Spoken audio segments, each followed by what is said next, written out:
Start करते हैं बेटा आपकी क्लास टेंथ में मैथ्स के अंदर सबसे पहले मैं आपको बताऊंगा कि हम लोग किस तरह से through out the year proceed करेंगे।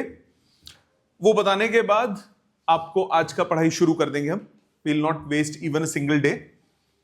सबसे पहली बात, आपको बुक्स किसी भी तरह की कोई भी परचेज नहीं करनी है। जो भी मटेरियल देना होगा, जो भी एडिशनल प्रैक्टिस देना होगा, वो सब मैं दूंगा आपको एक्स्ट्रा मार्केट से कुछ परचेज करने की जरूरत नहीं है। Throughout the year only NCERT is required. Rest everything is provided by me. आपको दो तीन चैप्टर्स करके बुक्स मिलेंगी। जैसे ये जो फर्स्ट बुक मैं आपको दे रहा हूं, this is first three chapters of your NCERT. इसमें होता क्या है, इसमें हमारा सबसे पहले एक्सरसाइज होगी। एक्सरसाइज के बाद उसी एक्सरसाइज पे बेस्ड प्रीवियस ईयर क्वेश्चंस होंगे। लास्ट 15-20 साल में जितने क्वेश्चंस आए हैं वो सारे, चाहे वो एमसीक्यूज हो, चाहे वो रीजनिंग क्वेश्चंस हो, चाहे वो केस स्टडीज बेस्ड क्वेश्चंस हो, वो सारे होंगे। हर एक्सरसाइज में अच्छा खासा अमाउंट ऑफ क्वेश्चंस होंगे। 2-4-5 से काम नहीं चलेगा, थोड़े ज्यादा होंगे। हैंडल वाली चेयर पे बैठ जाओ। 2-4-5 क्वेश्चन नहीं, ज्यादा होंगे। होमवर्क भी पर क्लास आपको कम नहीं मिलेगा। ऐसा नहीं होगा कि 5 क्वेश्चन 7 क्वेश्चन मिल रहे हैं। 25, 30, 35, 40 इस तरह से मिला करेंगे। ठीक है, सो बी प्रिपेयर्ड। और every Sunday starting from next Sunday हमारा टेस्ट होगा। Every Sunday starting from next Sunday हमारा टेस्ट होगा। उस टेस्ट में जितना हमने पोर्शन कवर अप किया होगा, आपको पहले से ही बता देंगे कि इस पोर्शन का टेस्ट है। और उस टेस्ट में वो क्वेश्चंस नहीं आएंगे जो मैं क्लास में कराऊंगा। सारे क्वेश्चन नए मिलेंगे आपको, ब्रांड न्यू क्वेश्चंस मिलेंगे। हर टेस्ट में नए क्वेश्चंस मिलेंगे, उसमें सेम क्वेश्चंस बिल्कुल नहीं आएंगे। So we are not here to give you marks, we are here to get the best out of you. आप लोगों को सोचना आना चाहिए, आप लोगों को सोचना आना चाहिए। कोई नया क्वेश्चन आए तो दिमाग लगाना आना चाहिए। हमारा मोटिव वो है, मार्क्स बांटना हमारा मोटिव नहीं है। ठीक है, सो प्रिपेयर कर लीजिए, स्टार्ट हो जाइए अच्छे से। राइट फ्रॉम डे वन अच्छे से हम लोग पढ़ाई और होमवर्क पे थोड़ा फोकस बढ़ा के। ठीक है, so let's start with the first chapter. NCERT का जो फर्स्ट चैप्टर है, रियल नंबर्स, उस फर्स्ट चैप्टर में सबसे पहले थोड़ा सा बेसिक बात जो आपने क्लास 9th में भी ऑलरेडी पढ़ी है, पहले उसकी ब्रीफ में बात करेंगे। फिर हम आज का फर्स्ट टॉपिक शुरू करेंगे, which is HCF and LCM. आज हम इंट्रोडक्शन करेंगे, कुछ बेसिक क्वेश्चंस करेंगे। अगली क्लास में लेवल और बढ़ाएंगे, उससे अगली क्लास में थोड़ा और बढ़ाएंगे, फिर थोड़ा और बढ़ाएंगे। 3-4-5 क्लास लगेंगी इसमें हम लोग को टॉप लेवल के क्वेश्चंस तक पहुंचने में। So let's start with the basics. तो सबसे पहले क्लास 9th में आपने पढ़ा था रियल नंबर्स दो तरह के होते हैं। रियल नंबर्स दो तरह के होते हैं, एक होता है रैशनल और एक होता है इररैशनल। रैशनल नंबर कौन सा होता है? विच can be expressed in the form of P by Q, numerator और डिनोमिनेटर। इसकी फॉर्म में अगर आप रिप्रेजेंट कर सको तो उसको हम क्या बोलते हैं? Rational number. अगर आप रिप्रेजेंट नहीं कर सको तो उसको क्या बोलते हैं? Irrational number. याद है ये बात? एक बार ब्रीफ अप कर रहा हूं जो 9th में आपने पढ़ा। Rational which can be represented in the form of P by Q, irrational which can not be represented in the form of P by Q।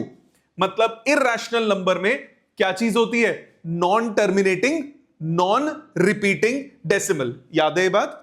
Non terminating repeating decimal कौन सा होता है? रैशनल होता है। तो रैशनल में या तो टर्मिनेटिंग डेसिमल हो या फिर नॉन टर्मिनेटिंग रिपीटिंग हो। इररैशनल में क्या होता है? Non terminating, non repeating. ये बात याद है? इररैशनल के एग्जांपल्स कौन से हो गए? √2, √3, ये सब क्या है? Irrational number. इतना आप सबको याद है, क्लास 9th में पढ़ा था। दूसरी चीज जो क्लास 9th में आपने पढ़ी थी, एक थी वो बार नोटेशन। बार नोटेशन याद है? बार नोटेशन किस में यूज होती है? रेकरिंग में, नॉन टर्मिनेटिंग, रिपीटिंग में। उसको आप P by Q की फॉर्म में रिप्रेजेंट कर सकते हो। ठीक, उसको आप P by Q की फॉर्म में रिप्रेजेंट कर सकते हो। सो कैसे करते हैं वो याद है? जैसे example 3 is a rational number, मालूम है सबको। 1.2 is a rational number, 1.31 is a rational number, कर सकते हो। 1.3333 ये भी रैशनल नंबर होगा क्योंकि ये 1.3 बार हो गया। अब 1.3 बार को कैसे कन्वर्ट करते हो? पहले 10 से मल्टीप्लाई कर दो। 10x कितना हो गया? 13.3 बार। दोनों को सबट्रैक्ट कर दो। 10x - 9x 13.3 बार माइनस 1.3 बार, आपके पास आया 12। लेफ्ट साइड पे कितना आया? 10x minus x। आपके पास सॉल्व करके आया 9x, तो x कितना हो गया? 12/9, दैट इज 4/3। आता है सबको? श्योर। इसी तरह से 1.2444, इसको कैसे करोगे? इसमें रिपीटेशन किसकी है? 4 की। So you write it as x is equal to 1.24 बार। सबसे पहले बार तक पहुंचिए। 10x कितना हुआ?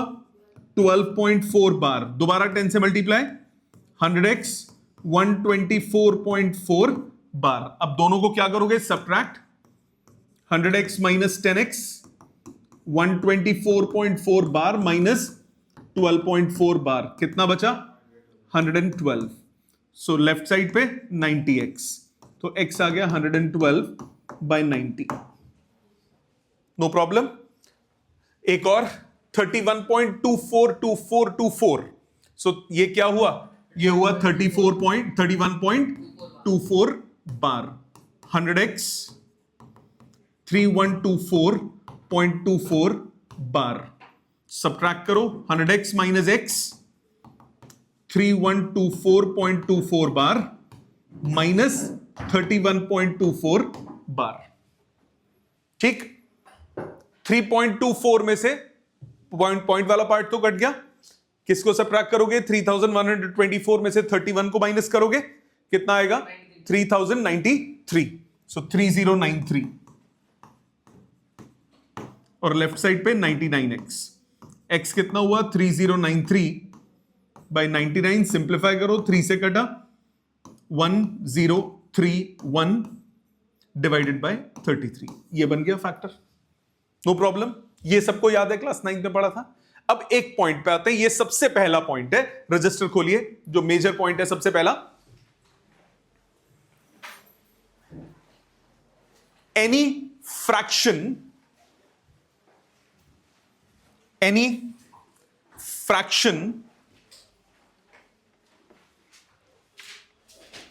gives a terminating decimal. Any fraction gives a terminating fraction if denominator is of the form,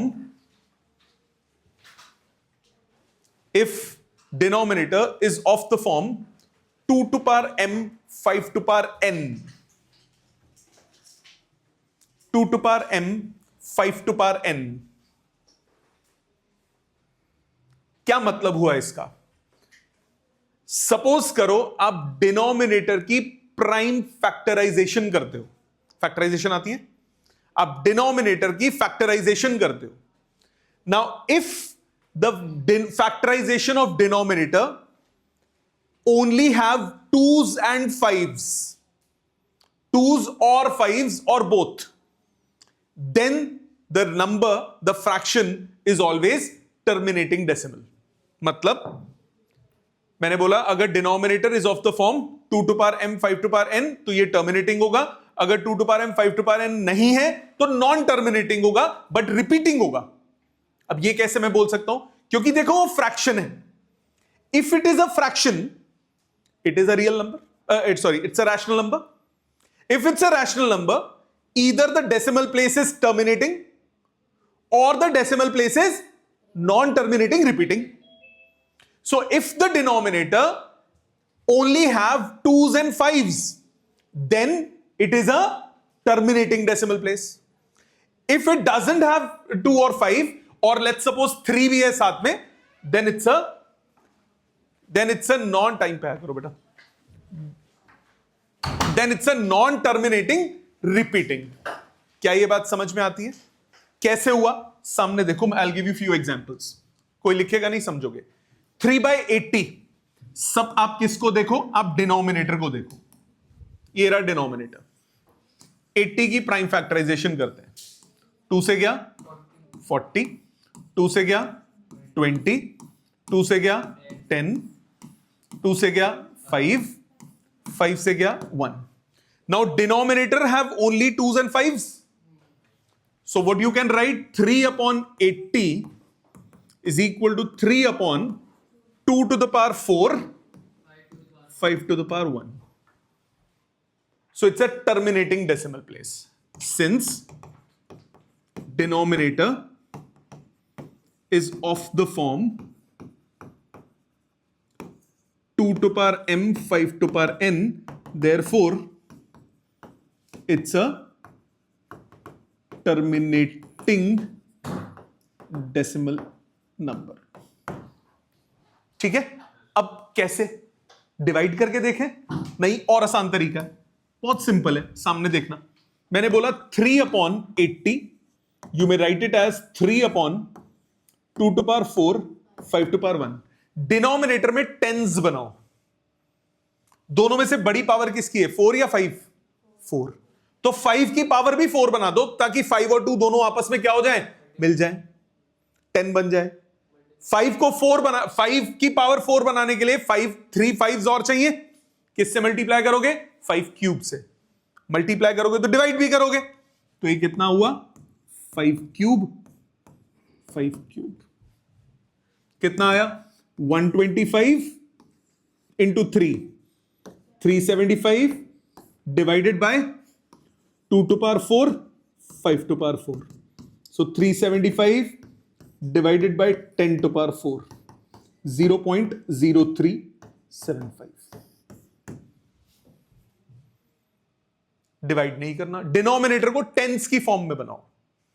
similarly इधर आओ, इस क्वेश्चन में क्या है, 1 upon 16. अब 16 के फैक्टर्स तो बनाने की भी जरूरत नहीं है, पता ही है, 2 to power 4. So you can write it as 1 upon 2 to power 4. बच्चे कहें सर 5 तो नहीं है नीचे, है 5 to power 0. So it is of the form 2 to power m, 5 to power n. दोबारा आप लेट आए हो. अगर डिनोमिनेटर में सिर्फ प्राइम फैक्टराइजेशंस में 2 and 5 है, तो जो फ्रैक्शन होगी, जो रैशनल नंबर बनेगा, that is a terminating decimal number. If not, then it's a non-terminating repeating. Since it's a fraction, it has to be a rational number. ठीक है बेटा, यहां तक बात समझ? तो इसको क्या लिखेंगे, 2 to power 4 है, we can write it as 1 upon 2 to power 4, 5 to power 0. Since denominator is of the form 2 to power m, 5 to power n, therefore it's a terminating decimal number. So अब इसको solve भी करते हैं साथ में. 1/16 आपके पास है, 1/2 to power 4 मल्टीप्लाई करो 5 to power 4 से, डिवाइड करो 5 to power 4 से. क्यों किया? क्योंकि मुझे डिनोमिनेटर में क्या बनाना है, 10. न्यूमरेटर में क्या हो गया, 625. 5 to power 4 कितना होता है, 625. So 625 divided by 10 to the power 4. So 0.0625. Is it clear to everyone? Sure? इस पे आते हैं थर्ड, नेक्स्ट वाले पे, 3 upon 145. अब 3 upon 145 पे आओ. 145 का प्राइम फैक्टराइजेशन करो. 145 पहले 5 से गया, 29, राइट? 29 और कुछ गया? Nothing. 29 is a prime number. So you can write this as 3 upon 5 to power 1, 29 to power 1. Since denominator is not of the form 2 to power m, 5 to power n, therefore number is a non-terminating but repeating decimal. बात समझ में आई? ठीक है. So if पहला concept इस chapter का, rational irrational तो आपको पता ही होना चाहिए. पहला कॉन्सेप्ट इस चैप्टर का, डिनोमिनेटर रैशनल नंबर में, if denominator is of the form 2 to power m, 5 to power n, then it's a terminating decimal number. If denominator is of any other form apart from 2 to the power m 5 to the power n, then it's a non-terminating repeating decimal. ठीक है, ये शायद 9th में भी थोड़ा references थे इसके. अब आ जाते हैं आगे. मेन पॉइंट आज का, इसका नाम है HCF and LCM. Now what do you mean by HCF and LCM? Highest common factor और लीस्ट कॉमन मल्टीपल. ठीक है, बचपन में छोटे थे तब से पढ़े थे. अब इसको थोड़ा सा डिफरेंट तरीके से देखते हैं. HCF का मतलब क्या होता है? HCF निकालने के लिए सबसे पहले आप क्या करते हो? सबसे पहले आप जो भी आपको नंबर्स दिए हो जिनका आपको HCF निकालना है, आप उन नंबर्स का प्राइम फैक्टराइजेशन करोगे सबसे पहले. चाहे HCF निकालना हो चाहे LCM. पहला, कई मेथड्स हैं, सबसे पहला मेथड कौन सा है? Prime factorization method. So to find HCF, what you have to do, or you to find LCM, what you have to do? You have to first do what? Prime factorization. Prime factorization करो. Prime factorization करने के बाद सब में जो least powers हो same, उनको इकट्ठा कर लो. मतलब सपोज आपके पास 20 और 15 है. मैं 2 एग्जांपल दूंगा तसल्ली से, पहले समझना. पहले मैथ्स समझेंगे फिर लॉजिक समझेंगे. 20 और 15 है. 20 की प्राइम फैक्टराइजेशन बताओ. 20 क्या हो गया? 2 स्क्वायर इंटू 5, राइट? 20 की प्राइम फैक्टराइजेशन हुई 2 square into 5 to power 1, right? दूसरा नंबर है 15. 15 का कितना हुआ? 3 इंटू 5. तो 15 की प्राइम फैक्टराइजेशन हुई 3 इंटू 5. 5 की पावर 1, 3 की पावर 1. ठीक है, ठीक है. अब जिसके पास 2 की पावर नहीं है, इट मींस वहां 2 की पावर क्या है? 0. तो वो लिख लो साथ में. स्टार्टिंग में लिखनी पड़ेगी 3-4 क्वेश्चन में. एक बार आप यूज्ड टू हो जाओगे, फिर वो लिखने की जरूरत नहीं है, तो फिर फटाफट कर पाओगे. 2 टू पावर 0. ऊपर वाले के पास 3 नहीं है, उसको लिख लो 3 टू पावर 0. अब आप HCF निकालो. सबसे पहले HCF निकालने के लिए मैंने बोला यही 2, 3 और 5 है. इन दोनों में से 2 की लीस्ट पावर कौन सी है? 2 टू पावर 2 या 2 टू पावर 0? 0. तो 2 टू पावर 0. दोनों में 3 की लीस्ट पावर कौन सी है? 0. तो 3 टू पावर 0. दोनों में 5 की लीस्ट पावर कौन सी है? 1. तो 5 टू पावर 1. आंसर आ गया 5. ये हो गया HCF, लीस्ट पावर. इंग्लिश पढ़ो. प्राइम फैक्टराइजेशन करोगे सबसे पहले. Take each element and write its least power. On multiplying we get HCF. हाँ जी बेटा. सर, तो हमने 2 और 3 हम लाए क्यों? हम कॉमन नंबर ढूंढ रहे हैं. हाँ, कॉमन नंबर. हाँ ठीक, बड़े नंबर्स में इजी होता है. ठीक है. इसी तरह से LCM, यहां पे हमने क्या ली? Least power. LCM में क्या लेंगे? Highest power. मतलब इसी में अगर मुझे LCM निकालना है, 2 की पावर बड़ी कौन सी है? 2. तो 2 टू पावर 2. 3 की बड़ी पावर कौन सी है? 1. सो 3 टू पावर 1. 5 की बड़ी पावर कौन सी है? 1. तो 5 टू पावर 1. आंसर आ गया 60. आई बात समझ? तो दोबारा, HCF के लिए क्या करना होता है? Least power. LCM के लिए क्या करना होता है?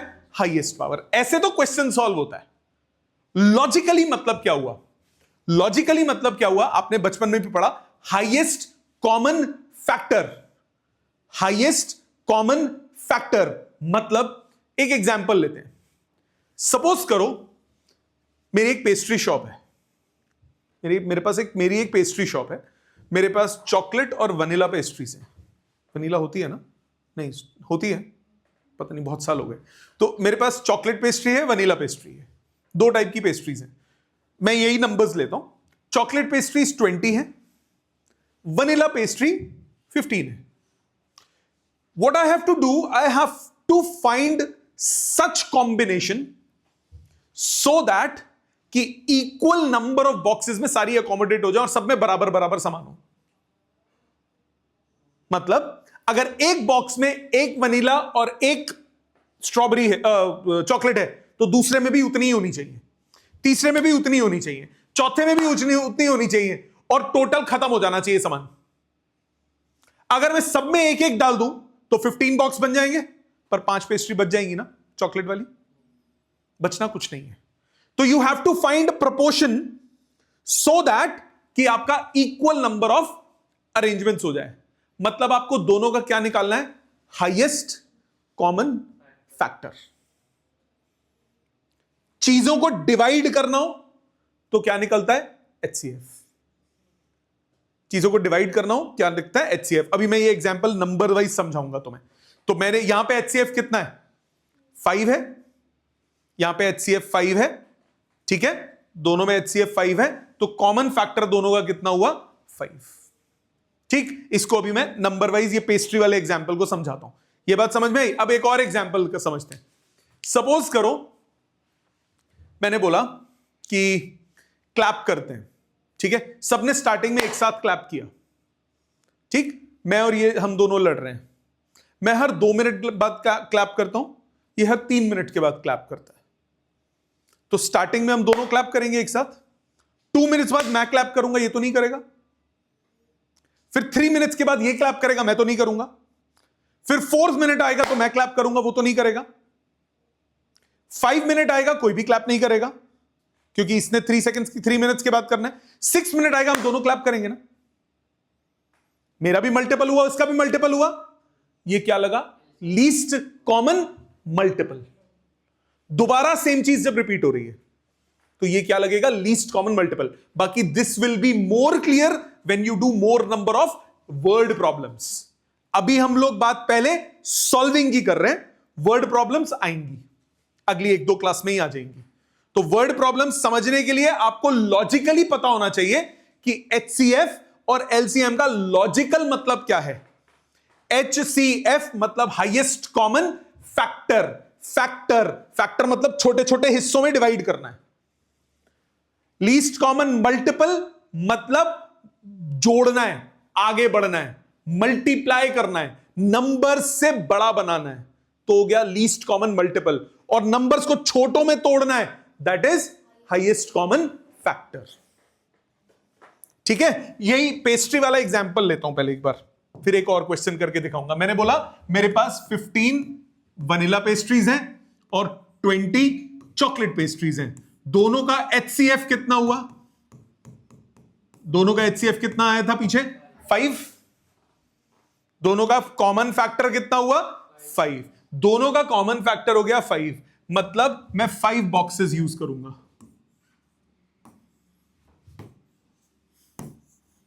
Box 1, box 2, box 3, box 4, box 5। इन 5 बॉक्सेस में ये 15 वनीला पेस्ट्रीज को डिवाइड करना है, तो कितनी वनीला पेस्ट्रीज डलेंगी, 3। सो सब में 3 वनीला।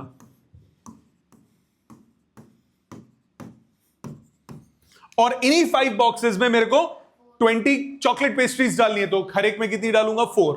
तो सब इक्वली डिवाइड हो गए कि नहीं हो गए, और कोई पेस्ट्री बची नहीं। तो ये क्या हुआ, HCF, फैक्टराइज किया, छोटा बनाया, तो क्या हुआ, फैक्टराइज किया। इसको क्या बोलते हैं, HCF। ठीक है, it will be more clear when you do word problems. अब मैं एक और मैं कर रहा हूं, फिर आपको टाइम दूंगा क्वेश्चंस करने के लिए। 24, 36, 128 HCF LCM निकालना है। पहले क्या बोला मैंने, प्राइम फैक्टराइजेशन। अब मैं वो नहीं लिखूंगा जिनकी पावर 0 है, वो पहले मैं लिखा था ताकि आपको समझ में आए। 24 क्या फैक्टर बनेंगे, 2 का क्यूब इंटू 3, यस और नो। फिर 36 2 का स्क्वायर 3 का स्क्वायर, राइट, आता है ना प्राइम फैक्टराइजेशन। फिर 128 2 टू पावर 7, राइट, कोई दिक्कत नहीं। अब आ जाते हैं इसके HCF पे। HCF में क्या करना होता है, लीस्ट पावर। इन तीनों में 2 की लीस्ट पावर कौन सी है, 2। तो HCF हुआ 2 का स्क्वायर इंटू 3 की लीस्ट पावर कौन सी है, 0। इसके पास नहीं है बेटा, नहीं है, मैंने यहां लिखा नहीं ना, तो नहीं लिखोगे तो वो पावर 0 है। 3 टू पावर 0, HCF हो गया 4। LCM तीनों में हाईएस्ट पावर 2 की कौन सी है? 7, 2 टू पावर 7। तीनों में 3 की हाईएस्ट पावर कौन सी है? 2, 3 का स्क्वायर। कर लोगे कैलकुलेट? समझ में आया? ठीक। HCF को या GCD को एक और फॉर्म में सोच सकते हो। कोई भी 2, 3, 4 नंबर्स हैं, HCF आप डायरेक्टली ऐसे भी बोल सकते हो जो उनमें कॉमन निकल सके। जैसे 15 और 20 में कॉमन क्या निकलता है? जैसे 15 प्लस 20 लिखता हूं तो आप कॉमन निकालते हो अगर, तो क्या कॉमन निकल सकता है? 5 कॉमन निकल सकता है ना। उससे तो कम कुछ कॉमन नहीं निकलेगा, या उससे ज्यादा कुछ कॉमन नहीं निकलेगा। पीछे उससे कम तो कुछ कॉमन नहीं निकलेगा। सो इसका मतलब क्या हुआ? HCF हुआ 5। तो मैं बेसिकली ऐसे भी बोल सकता हूं, we can say that HCF of 2 numbers या HCF of 2 or more quantities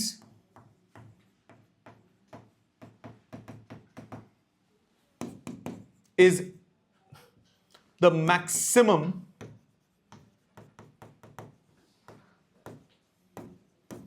which we can take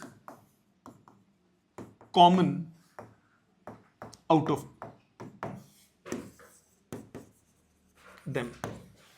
उनमें से जो सबसे बड़ी चीज आप कॉमन ले सकते हो। जैसे फॉर एग्जाम्पल, अब मैं नंबर से ना बोल के मैंने बोला x² y and xy square.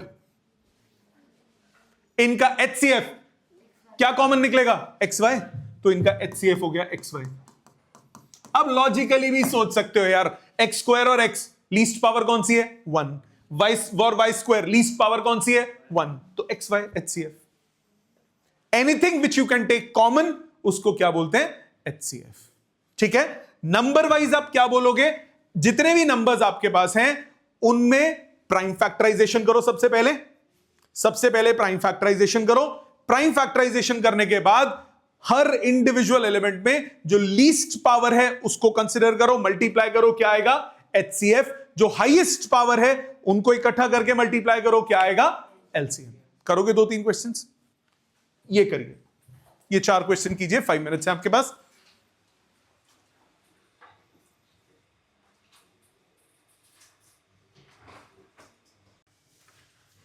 Done?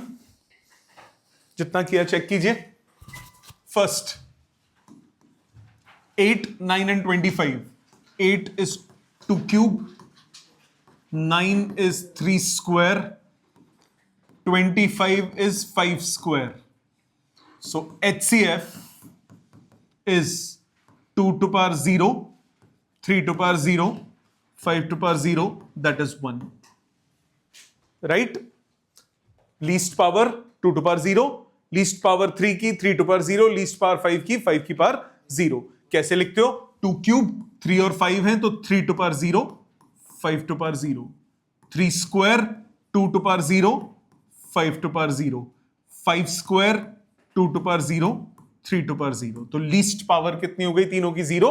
तो एनीथिंग टू पावर 0 is 1, तो 2 to power 0, 3 to power 0, 5 to power 0, result आ गया 1। LCM कितना होगा?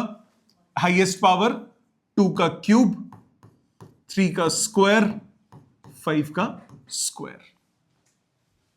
ठीक है। कितना आया? 2 to 5 into 8, 2 to 5 into 8, 1800। 1800। Right? पहला हो गया। सेकंड पे आओ, सेकंड चेक करो। 24, 15 and 36। 24 2 cube, 3 to power 1, फिर 15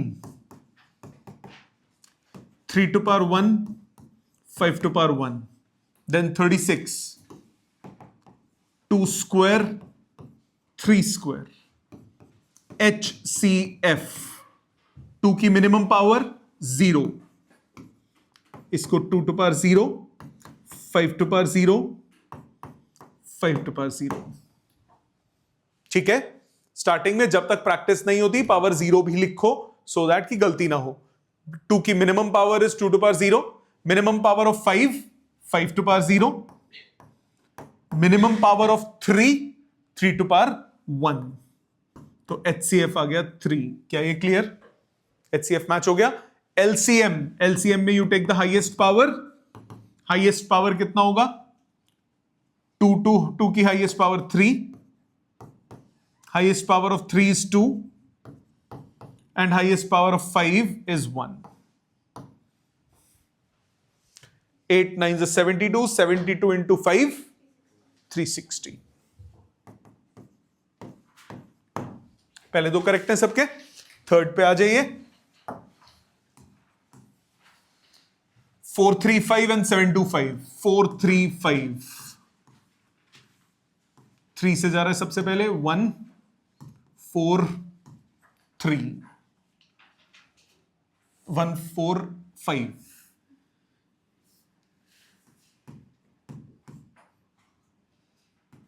फिर 5 से 29, आगे खत्म। दूसरे पे आओ, 725,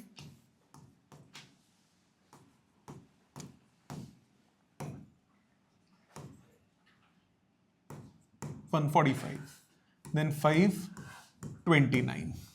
So 435 is 3 to power 0, 3 to power 1, 5 to power 1, 29 to power 1, and 725 is 3 to power 0, 5 to power 2, 29 to power 1.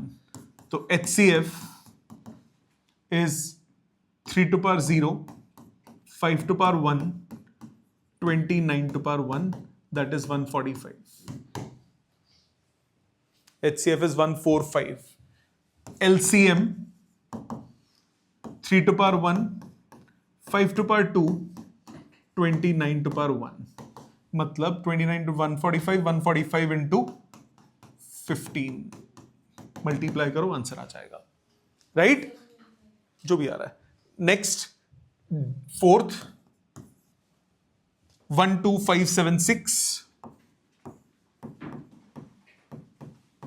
सबसे पहले 2 से गया, 6 2 8 8, अगेन 2 3 1 4 4, अगेन 2 1 5 7 2, again 2 7 8 6, again 2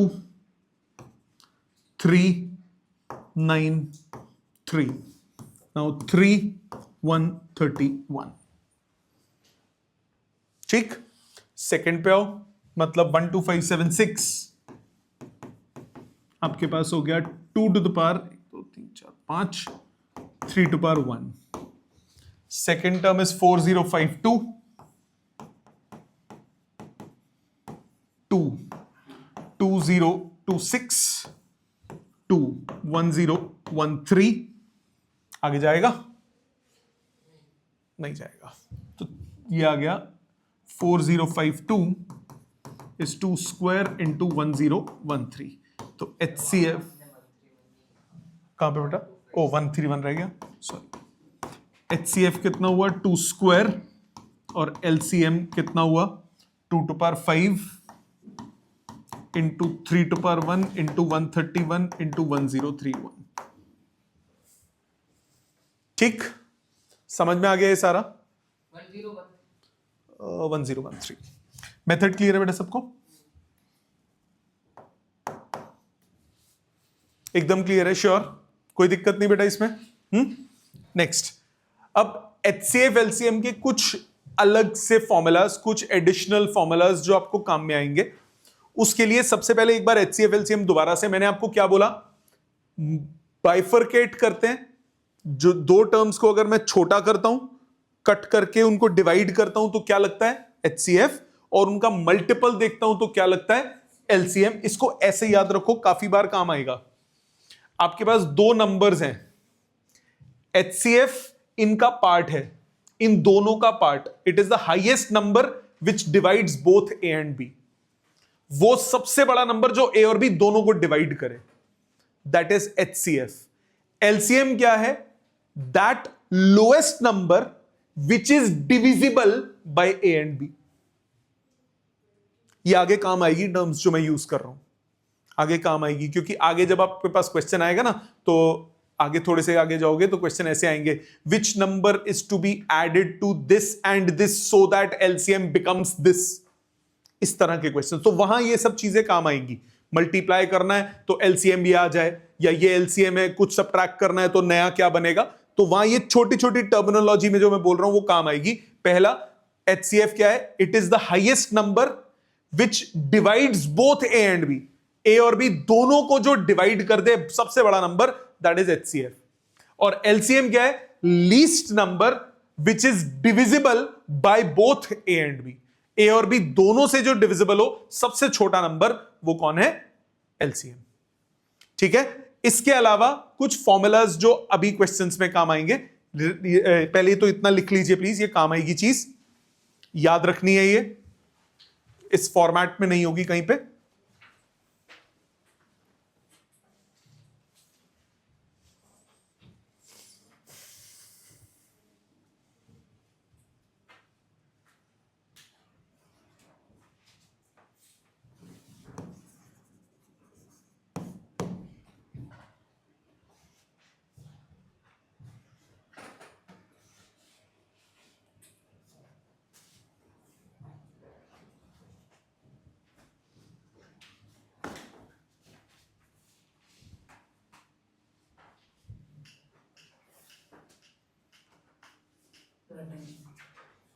ठीक है, हेडिंग डालिए, relationship between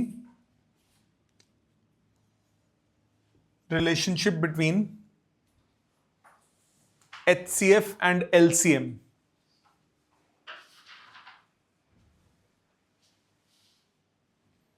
relationship between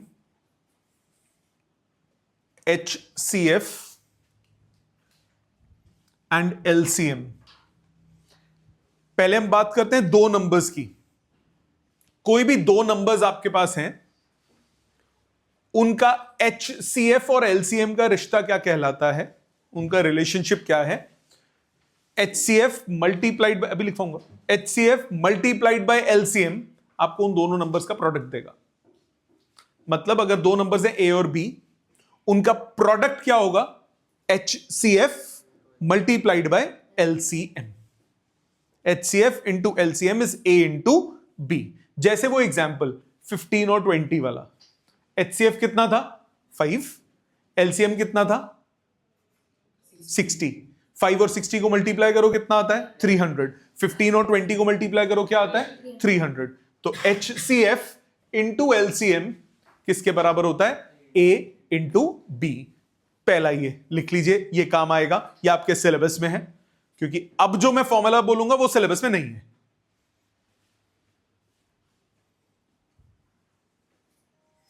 HCF multiplied by LCM, ये आपके पास होता है product of two numbers A and B।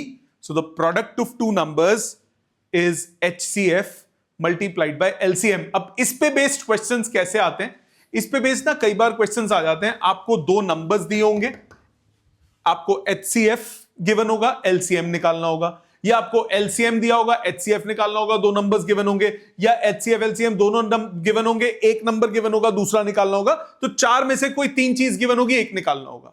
एक इस टाइप का क्वेश्चन बनता है।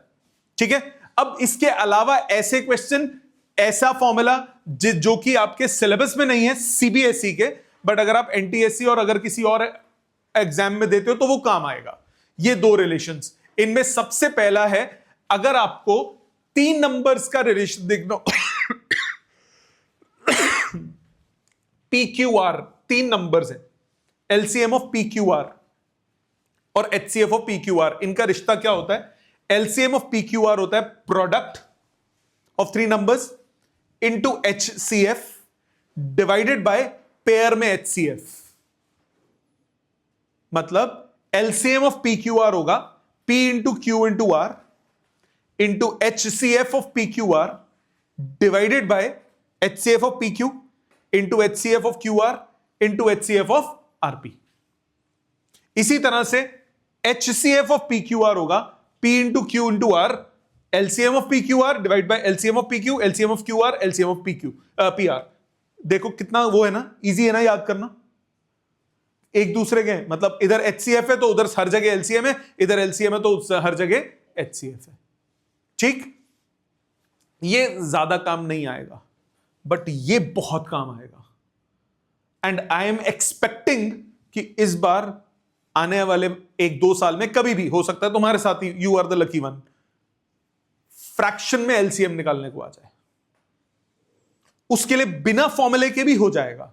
I'll give you one example बिना फॉर्मूले के करने को। कैसे? Let me give you an example first।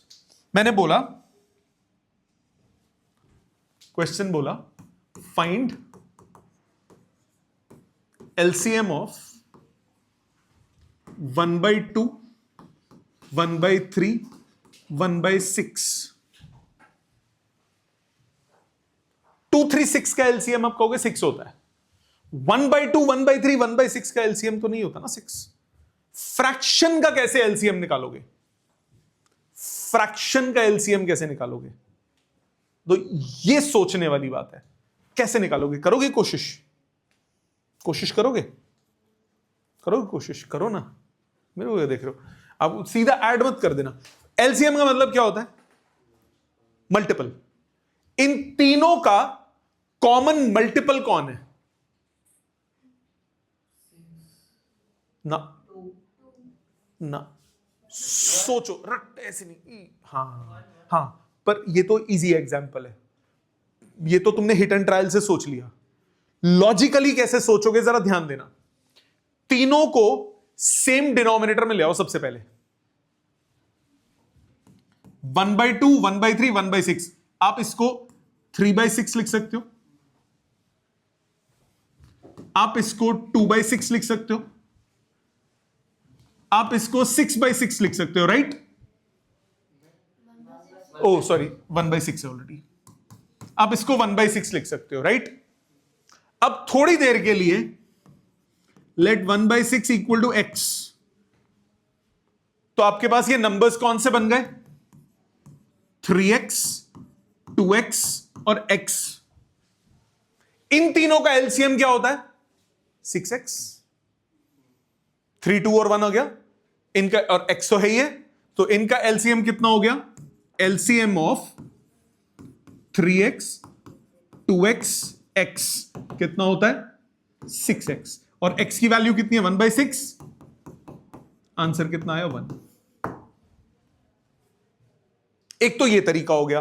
अब यहां तो मैंने बड़े 2, 3, 6 दे दिए। सपोज मैंने बोला एक और डिनोमिनेटर में 15, न्यूमरेटर में भी कुछ हो, डिनोमिनेटर में कुछ और, न्यूमरेटर में भी कुछ और। अभी और एग्जांपल देता हूं। सपोज मैंने बोला LCM निकालो ऑफ 11/14, 12/8, या 12/8 तो कट रहा है, 12/7 और 5/12।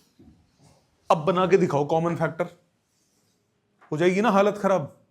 अब आता है फॉर्मूला काम। देखो ये फॉर्मूले से भी हो सकता है, बिना फॉर्मूले के भी हो सकता है, क्योंकि ये सिंपल एग्जांपल है। वो मुश्किल हो जाएगा बिना फॉर्मूले के करना। कैसे दिमाग लगाओगे? फॉर्मूला समझो। LCM फ्रैक्शन का अगर आपको निकालना है तो सिंपल तरीका, न्यूमरेटर्स का LCM लो, डिनोमिनेटर्स का HCF ले लो, खत्म। जैसे यूजिंग फॉर्मूला आप इसको कैसे सोचोगे? यूजिंग फॉर्मूला कैसे सोचोगे? LCM ऑफ 1/2, 1/3, 1/6, यही 3 थे। क्या फॉर्मूला बताया? LCM of numerators divided by HCF of denominators. ये हो जाएगा LCM ऑफ न्यूमरेटर्स कौन है? 1, 1, 1, HCF ऑफ 236। 1, 1, 1 का LCM कितना हुआ? 1। 236 का HCF कितना हुआ? 1। कुछ भी कॉमन नहीं निकलता, तो इनका HCF कितना हुआ? 1। आंसर कितना आ गया? 1। खत्म। सपोज आपको उसका निकालना है, इसका हुआ LCM of 11, 12, 5 divided by HCF of 14, 7 and 12 निकाल सकते हो 660/1 जो भी आएगा। न्यूमरेटर में तो सीधा सीधा मल्टीप्लाई हो गया, डिनोमिनेटर में क्या निकल रहा है, डिनोमिनेटर में HCF निकाल सकते हो 14 इंटू 12, नहीं 14 इंटू 12 नहीं, HCF निकालना है, कर सकते हो। किसका? डिनोमिनेटर डिनोमिनेटर का HCF आ रहा है 1, तो आंसर हो गया 660, कुछ भी कॉमन नहीं निकल रहा ना डिनोमिनेटर में, डिवाइडेड बाय 1। समझ में आई बात? तो इस तरह से दिमाग लगाना होता है फ्रैक्शंस में, और ये फ्रैक्शन वाला अभी तक एग्जाम में आया नहीं है, अभी तक नहीं आया। सिलेबस में HCF एंड LCM है, ये नहीं बोला हुआ कि HCF ऑफ फ्रैक्शन है कि नहीं है। टीचर्स कब कराएंगे? स्कूल के, जब एक बार बोर्ड में आ जाएगा। सो बी प्रिपेयर्ड फॉर एवरीथिंग, कुछ भी आ सकता है, आपको नहीं पता, नॉलेज ही तो बढ़ रही है। और आप कभी एग्जाम्स देखो जो एंट्रेंस एग्जाम्स होते हैं, जो सीनियर क्लासेस के बाद आप दोगे, उनमें यही छोटे छोटे पॉइंट्स काम आते हैं। तो मुश्किल नहीं है, बस आपको लॉजिक पता होना चाहिए कि हुआ कैसे। ठीक है, प्लीज इसको नोट डाउन कीजिए, फिर हम होमवर्क की बात करेंगे। आज जो है ये फॉर्मूला और वो क्वेश्चंस लिख लीजिए, देन होमवर्क देता हूं मैं। आगे देखिए, 2 मिनट होमवर्क पहले देख लीजिए। आज का छोटा सा काम है, असाइनमेंट बुकलेट में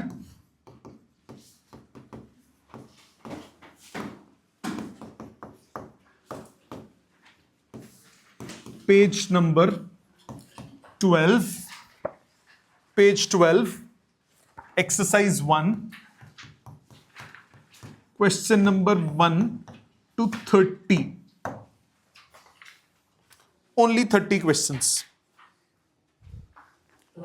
जी बेटा, हाँ एक मिनट बता रहा हूं, जिसके पास बुक नहीं है अभी मैं ग्रुप में ये वाले क्वेश्चंस की फोटो डाल दूंगा, फिर करते हैं अरेंजमेंट आपकी बुक्स का, जो ऑनलाइन बच्चे हैं। ठीक है, समझ में आ गया? सो ये था हमारा आज का काम। अगली क्लास में पहले हम ये जो मैंने आपको होमवर्क दिया है इसको डिस्कस करेंगे, फिर आगे इसी पे बेस्ड और क्वेश्चंस करेंगे। ठीक है, थैंक यू वेरी मच।